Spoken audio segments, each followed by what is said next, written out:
So I've been using the Mac Studio for about a month now and I absolutely love it. The performance is stellar. Anything I throw at it handles it with flying colors. But on the other side of the coin, I've been using the 16-inch M1 Max MacBook Pro for about 6 months now. And I'm flip-flopping between these two devices. And I know somebody's out there wondering, which one should I buy? Should I buy the Mac Studio or should I buy a MacBook Pro? It's the same exact silicon architecture.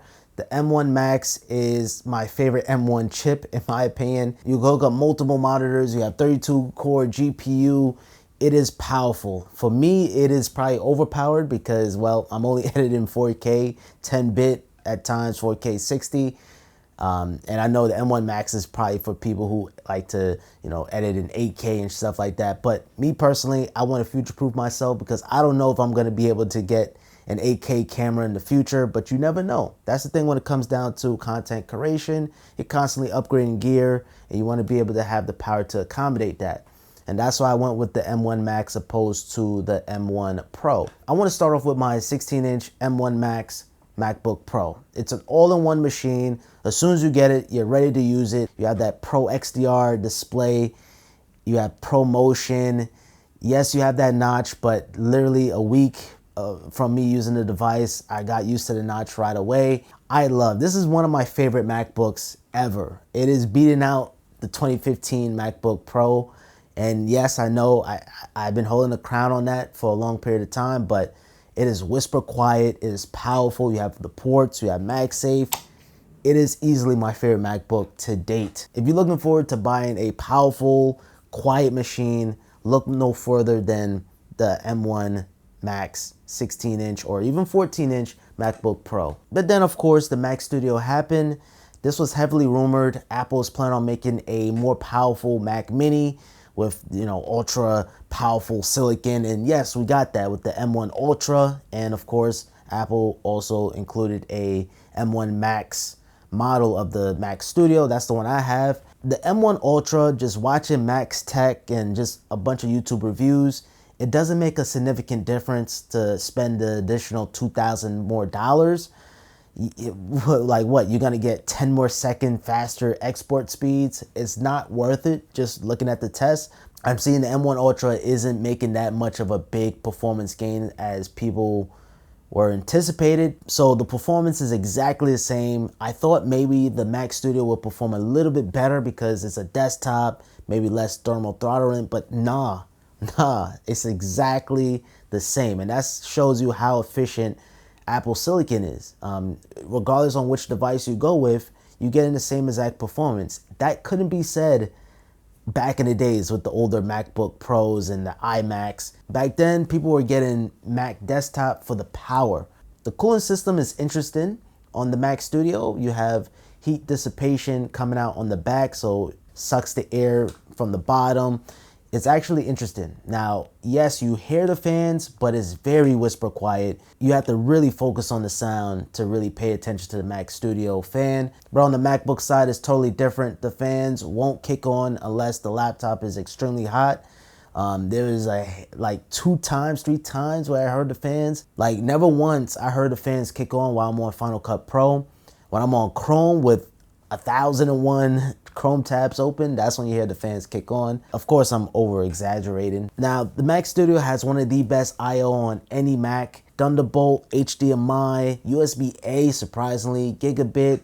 And then you also have an SD card reader on the front as well as your Type-C. If you're going with the M1 Ultra, you're gonna get Thunderbolt on the front too as well. For the average consumer, USB-C is perfectly fine. Thunderbolt is gonna translate to faster data speeds, but I really do appreciate that SD card slot on the front. It makes things so much more convenient. And I'm just happy that Apple is listening to the customers or the consumers. Both of these Macs definitely check the boxes when it comes down to I/O. And let me know down in the comments down below, do you guys still use USB-A? I know it's a very common port, but nowadays everything is Type-C. It is a little weird how Apple only made one color, silver. It would have been nice to see a space gray option, but it's not to say that I don't like the silver colorway. My MacBook is silver and I do not regret it one bit. Not to say that space gray is trash. The silver is just so elegant. It's such classic Apple to get a silver MacBook.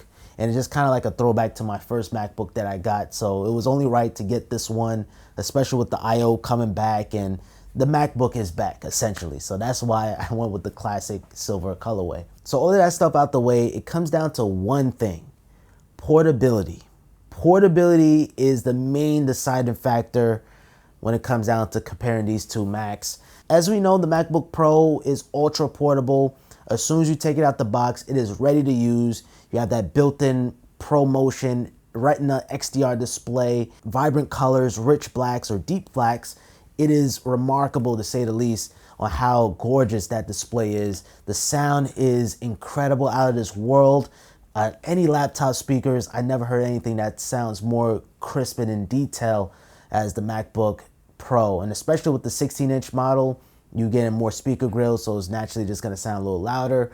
And you're getting a bigger battery life, of course, so it's gonna last for a long period of time. When you get your MacBook, you're ready to use it right then and there. Opposed to the Mac Studio, will need to provide all your accessories by yourself, but if you already have the setup already, this isn't gonna be a big deal breaker for you. Kind of similar to me, I have an ultra wide setup already.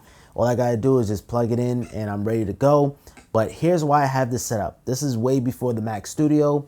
I actually use my MacBook Pro as a desktop in clamshell mode. Clamshell mode means you can close the MacBook, hook up the monitor via Thunderbolt or HDMI, and you can rock out. It's gonna be like a regular Mac desktop. And that's exactly what I've been using for the last 2 years. And prior to this, it was a little wonky. It started off with the 2015 MacBook Pro. I had to hook up HDMI, then I had to hook up the MagSafe, and then it was lagging. Because remember, you're utilizing the GPU to push out the pixels to power up this display. And yeah, so it actually takes up a little bit more GPU to cast this onto the monitor. And then I had the Touch Bar MacBook, and the fans were just super loud, and that was a nightmare. Clamshell mode now on Apple Silicon makes it so much more better. The fans are quiet. You're still having the performance, desktop class performance. Yeah, it's like a dream come true. So not only you have the portability, you also can convert it into a desktop, sit back and relax, and get some work done, essentially. That's one of the highlights of going with the MacBook Pro, because now you have the portability, and if you want, you can hook it up to a monitor and you're good to go. And it's not to say that the Mac Studio is a bad machine. It's just, who is it really for? And I remember going to music studios. I seen like Mac Minis connected to it. Hopefully they upgraded that, because that was back in the days when Apple was rocking with Intel. I would say if you have a studio room producing music, editing videos, and you know for sure that this is where you want to get your work done, the Mac Studio is the way to go, 110%. But if you're someone that like to travel and you like to move and you're constantly moving around, if you're that person, the MacBook Pro is your cup of tea. Now, I made an entire video comparing the 16-inch versus the 14-inch MacBook Pro. I highly encourage you guys to watch it. And I know the appropriate comparison is the 14-inch base model, because that also costs $2,000. And of course, the Mac Studio base model, that's the one I recommend. That costs $2,000 as well. I'll still go with the 14-inch M1 Pro, just because of that portability, and I could be able to hook it up to my display. It may seem silly, but I know somebody's out there trying to decide which one should they go with. Let me know down in the comments down below, are you team Mac Studio or team MacBook Pro? Drop a like on this video, help me out tremendously. Make sure you guys subscribe with notifications on, help me reach the 200,000 subscribers. And also follow me on Instagram and on Twitter and on TikTok at Simplypops. Until next time, guys, have a simple day.